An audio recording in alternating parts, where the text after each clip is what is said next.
प्यारे बच्चों, कैसे हैं आप सभी? उम्मीद है स्वस्थ और आनंदित होंगे। बच्चों, क्या आपको घूमना पसंद है? भाई मुझे तो घूमना बहुत पसंद है। क्या आप मेरे साथ घूमने चलेंगे? चलेंगे? ठीक है, फिर चलिए सामान की पेटी बांध लीजिए। आज हम हर्ष के परिवार के साथ विजयवाड़ा की यात्रा पर जाएंगे। हर्ष का परिवार रेलवे स्टेशन पहुंच गया है। दिनांक 24 नवंबर, समय सुबह के 8:25। जल्दी चलो, रेलगाड़ी छूटने वाली है। लड़की कहती है, अरे वाह, हम रेलगाड़ी में जाएंगे। दिनांक 24 नवंबर, समय दोपहर के 1:15। दादाजी, अभी 1:15 हुए हैं। हमें नानी के घर पहुंचने में कितना और समय लगेगा? दादाजी कहते हैं, अब अगले 1 घंटे में हम विजयवाड़ा पहुंच जाएंगे। दिनांक 25 नवंबर, समय रात के 10 बजे। माँ, मामा जी अच्छे लग रहे हैं। उसकी माँ ने कहा, हाँ बेटा, आज उनकी शादी जो है। बुजुर्ग दादाजी ने कहा, जीते रहो बेटा। दिनांक 26 नवंबर, समय सुबह के 8 बजे। माँ, हमारी रेलगाड़ी 1 दिन बाद है। क्या आज हम घूमने जा सकते हैं? हाँ, हम आज सुबह 11 बजे मंगलगिरी की पहाड़ियों पर घूमने जाएंगे। अरे वाह, बड़ा मजा आएगा। दिनांक 26 नवंबर, समय शाम के 5 बजे। देखिए दादी, ये पेड़ पौधे कितने सुंदर हैं। यहाँ कई सुंदर फूल भी हैं। दादाजी कहते हैं, बच्चों, शाम के 5 बज गए हैं। हमें अब चलना चाहिए, वरना देर हो जाएगी। हाँ। दिनांक 27 नवंबर, समय सुबह के 9 बजे। हम 8 घंटे बाद वापस आएंगे।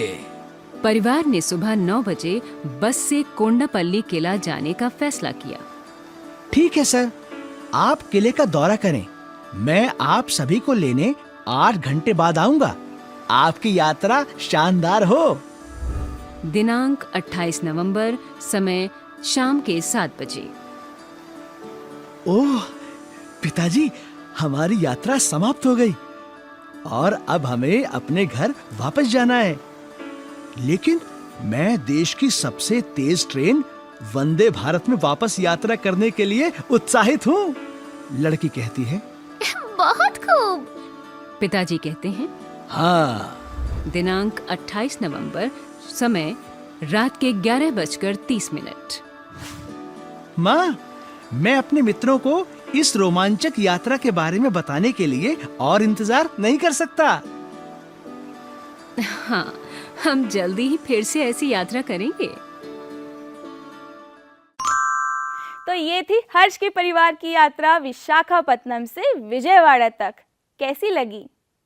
वैसे आपको याद है क्या, हर्ष का परिवार विजयवाड़ा क्यों गया था? किसकी शादी थी? मामा जी या चाचा जी? अच्छा, अपनी कक्षा में आप सबको बताएं कि आपको इस यात्रा के बारे में क्या अच्छा लगा। भाई मुझे तो कोंडापल्ली किले की यात्रा सबसे अच्छी लगी। क्या आप जानते हैं, कोंडापल्ली के लकड़ी के खिलौने विश्व भर में प्रसिद्ध हैं। हर्ष के परिवार ने यात्रा किस दिन प्रारंभ की थी और वे कब वापस आए? उनकी यात्रा कुल कितने दिन की थी? आप उत्तर पता करने के लिए कैलेंडर का भी प्रयोग कर सकते हैं। हर्ष के परिवार ने इस दौरान 2 बार ट्रेन की यात्रा की। पता करें उन्हें विशाखापत्तनम से विजयवाड़ा और वापसी में विजयवाड़ा से विशाखापत्तनम तक पहुंचने में कितना समय लगा। दोनों में से किस में कम समय लगा और क्यों? इसकी भी चर्चा आप कक्षा में करें। अच्छा, अब ये बताओ, क्या आपने कभी कोई यात्रा की है? आपको उस यात्रा में सबसे अधिक क्या पसंद आया था? जब हम यात्रा पर निकलते हैं तो समय का ध्यान रखना बड़ा ज़रूरी होता है, और सिर्फ यात्रा पर ही नहीं, प्रतिदिन समय का ध्यान रखना ज़रूरी है। घर के बड़े कहते हैं हर काम समय पर करना चाहिए, पर क्या समय हुआ है यह कैसे पता लगाते हैं? जानना चाहते हैं? फिर बोलो, घड़ी तो देखी होगी आपने। हाँ, वही जो दीवार पर टंगी रहती है, कभी हाथ पर बंधी होती है। घड़ी में होते नंबर 1 से 12 और 2 सुइयां जो लगाए चक्कर दिन सारा। छोटी सुई बतलाती घंटा, बड़ी सुई मिनट, दोनों मिलकर समय बताती हमको हर दिन हर पल। छोटी सुई माने घंटे की सुई, बड़ी सुई माने मिनट की सुई।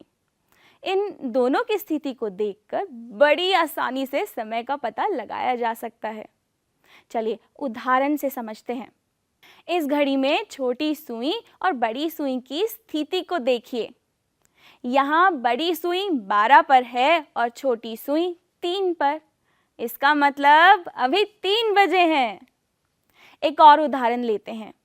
इस घड़ी में बड़ी सुई 12 पर है और छोटी सुई 9 पर। इसका मतलब यहाँ 9 बजे हैं। है ना आसान घड़ी से समय देखना? अब आप भी अपने विद्यालय जाने का, पढ़ने का, खेलने का, दोपहर में भोजन का समय इसी तरह घड़ी में भरकर घर पर बड़ों को दिखाइए। आओ अब मैं आपको गार्गी से मिलवाती हूँ। जैसे आपने विद्यालय जाने का, पढ़ने का, खेलने का, दोपहर के भोजन का समय घड़ी में दर्शाया, आपकी ही तरह गार्गी ने भी अपनी दिनचर्या को दिखाया है। क्या आप बता सकते हैं गार्गी का मित्रों के साथ खेलने का समय क्या है और वह कब विद्यालय जाती है? आप प्रत्येक चित्र के नीचे काम करने का समय लिखिए। बच्चों, अब एक कविता पाठ करेंगे, लेकिन इस कविता का पाठ करने से पहले आप जहां से सूरज निकलता है उस ओर मुख करके खड़े हो जाइए। सुबह जहां से उगता सूरज दिशा वही कहलाती पूरब।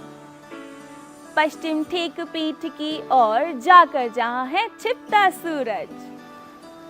दोनों हाथ जरा फैलाओ, उत्तर दक्षिण दिशा बताओ। दायां हाथ जिधर फैलाया, दक्षिण दिशा उसे बतलाया। घूमो एक गोल सा चक्कर, पूरब पश्चिम दक्षिण उत्तर। ये है कविता पूरब, पश्चिम, उत्तर और दक्षिण।